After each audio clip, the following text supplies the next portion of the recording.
دیگه با مرغ غذای تکراری درست نکن. بیا این بار این کوفته مرغ رو درست کن، بهت قول میدم عاشقش میشی. اونقدر که خوشمزه و لذیذه.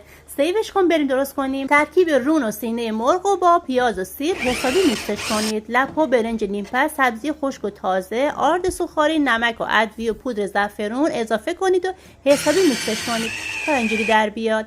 حالا یه مقدار بردارید تو دستتون بازش کنید، به دلخواه آلو، زرشک، پیاز داغ و گردو بذارید و به خوبی ببندیدش تا هیچ ترکی نداشته باشه. همه رو به همین صورت آماده کنید، نیم ساعت بذارید داخل فریزر. تو این فاصله پیاز رو سرخ کنید، نمک و ادویه رو اضافه کنید، رب گوجه، رب انار رو بریزید و تفتش بدید. آب جوش بریزید، کوفته ها رو داخلش قرار بدید، 1 ساعت و نیم زمان بدید تا بپزه.